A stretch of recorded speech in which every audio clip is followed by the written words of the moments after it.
Hello my dear students. So മക്കളെ, നമ്മൾ ഇനി ഡിസ്കസ് ചെയ്യാൻ പോകുന്നത് ഇന്റേണൽ റേറ്റ് ഓഫ് റിട്ടേൺ കണ്ടുപിടിക്കാനുള്ള ഇക്വേഷൻ അല്ല, ട്രിക്ക് എങ്ങനെയാ നോക്കാം അല്ലേ. So internal rate of return concept oriented ആയിട്ട് എങ്ങനെ മനസ്സിലാക്കി അതിന്റെ ഇക്വേഷൻസ് കണ്ടുപിടിക്കാൻ നോക്കാം. സോ ദാറ്റ് നിങ്ങൾ ഇക്വേഷൻ ബൈ ഹാർട്ട് ചെയ്ത് കഴിഞ്ഞാൽ ചിലപ്പോൾ നമുക്ക് അത് മറന്നു പോകാനുള്ള സാധ്യതയുണ്ട് അല്ലേ. സോ നോക്ക്, ഫോർ എക്സാമ്പിൾ നിങ്ങൾ 2% എടുക്കുക. ഇപ്പോൾ 10% എടുത്തു. സോ 10% വെച്ചിട്ട് NPV കാൽക്കുലേറ്റ് ചെയ്തപ്പോൾ യു ഗോട്ട് 1000. ഓക്കെ, അതേപോലെ 11% എടുത്തിട്ട് നിങ്ങൾ NPV കാൽക്കുലേറ്റ് ചെയ്തപ്പോൾ നിങ്ങൾക്ക് കിട്ടിയത് എത്രയാ? 250 നെഗറ്റീവ് ആണെന്ന് വിചാരിക്കുക.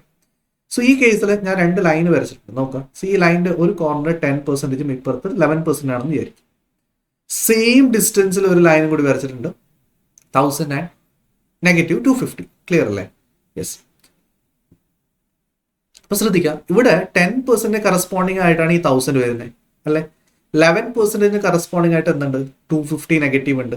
ക്ലിയർ. നമുക്കറിയാം NPV സീറോ ആവുന്ന ആ ഒരു പോയിന്റിനെയാണ് നമുക്ക് എന്താ പറയാ, IRR അല്ലെങ്കിൽ ഇന്റേണൽ റേറ്റ് ഓഫ് റിട്ടേൺ എന്ന് പറയാൻ പറ്റുക അല്ലെ.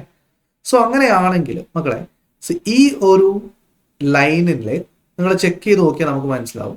ഇവിടെ ഉണ്ടോ 1000 ഉണ്ട്, അതേപോലെ ഇപ്പൊ ഏകദേശം ഈ ഒരു പാർട്ട് ആകുമ്പോഴേക്കും അത് 0 ആവും, പിന്നെ നെഗറ്റീവ് 250 പോവാണ് അല്ലെ.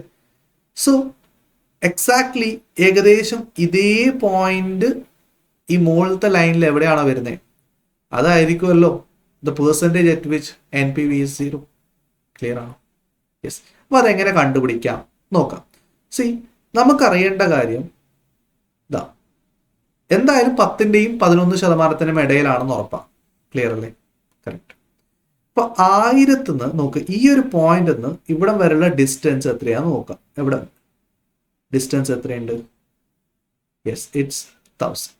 ക്ലിയർ അല്ലേ? ഈ ടോട്ടൽ ലൈനിന്റെ ഡിസ്റ്റൻസ് എത്രയാ? ഇവിടെ 1000 ഉണ്ട്, ഇപ്പുറത്ത് 250 ഉണ്ട്. സോ ടോട്ടൽ 1250 അല്ലേ? കറക്റ്റ്. അങ്ങനെയാണെങ്കിൽ ഈ ഒരു പോയിന്റിൽ നിന്നും എത്ര പെർസെൻറ്റേജ്, ഈ ഒരു ലൈനിന്റെ എത്ര പെർസെൻറ്റേജ് കടന്നിട്ടാണ് ഇവിടെ എത്താൻ നോക്കാം. നോക്ക് മക്കളെ, സി 1000 ഡിവൈഡഡ് ബൈ 1250 എത്രയാ നോക്ക്. സി ഇത് നോക്കുമ്പോൾ നമുക്ക് എത്ര കിട്ടും? യെസ്, 80% കിട്ടിയോ? കറക്റ്റ്. സോ ദാറ്റ് മീൻസ് ഈ ലൈനിന്റെ 80% പോർഷൻ കടന്നിട്ട് വരുന്ന ആ ഒരു പോയിന്റ് അല്ലെ. സോ ഈ ഒരു പോയിന്റ് ആണ് 0 കിട്ടുക. അങ്ങനെയാണെങ്കിൽ സെയിം കോൺസെപ്റ്റ് നിങ്ങൾക്ക് ഇവിടെ മുകളിലും ചെയ്യണ്ടേ? കറക്റ്റ്. യെസ്. സോ ഈ ഒരു ലൈനിന്റെ ഡിസ്റ്റൻസ് എന്ന് പറഞ്ഞാൽ ടോട്ടൽ 1% കണ്ടോ. 10% 11% അല്ലേ ഉള്ളേ. സോ അങ്ങനെയാണെങ്കിൽ ദ ഡിഫറൻസ് എത്രയാ? 1% അല്ലേ ഉള്ളേ. കറക്റ്റ്. അപ്പോൾ ഈ 1% വരുന്ന ഈ ലൈനിന്റെ 80% എത്രയാ? സോ അതായത് ഇത്ര വരെയുള്ള പോർഷൻ എത്രയാ? സോ 1%ന്റെ ആ 80% എടുത്തു കഴിഞ്ഞാൽ യു വിൽ ഗെറ്റ് 0.8%. സോ അങ്ങനെയാണെങ്കിൽ ആൻസർ ഈ 10% കൂടെ ഇത്രയും ഡിസ്റ്റൻസ് കവർ ചെയ്ത് വരുന്ന ഈ ഒരു പോയിന്റ് എത്രയായിരിക്കും? Yes, it will be 10.8%. Set ആണോ? കറക്റ്റ്. എടാ, ഇത് തന്നെയാണ് നിങ്ങൾ ഇക്വേഷൻ ആയിട്ട് പഠിക്കുന്നത്. എന്ത്?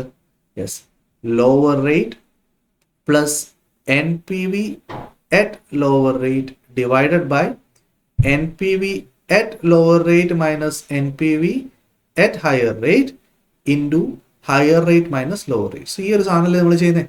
എടാ നോക്ക്, നമ്മൾ ഈ 10% എടുത്തു. കറക്റ്റ്. യെസ്. ഇനി ഈ ഒരു പെർസെൻറ്റേജ് ഡിസ്റ്റൻസ് എത്രയാണെന്ന് അറിയാൻ വേണ്ടിയിട്ട് ഞാൻ എടുത്തത് 1000 ഡിവൈഡ് ബൈ 1250 അല്ലേ. അതെങ്ങനെ കിട്ടി? സി 1000 ഡിവൈഡഡ് ബൈ 1000 മൈനസ് 250 അല്ലെ. ഇവിടെ ടോട്ടൽ 80% ഓഫ് വാട്ട്? 1%. ഇവിടെ ഇപ്പൊ 10%, 11% വേണ്ട 1% എടുത്തു. 10%, 12% ആണെങ്കിൽ 2% എടുക്കും. ക്ലിയർ. സോ ആ ഒരു ഡിഫറൻസ് 11% മൈനസ് 10%. ക്ലിയർ അല്ലേ?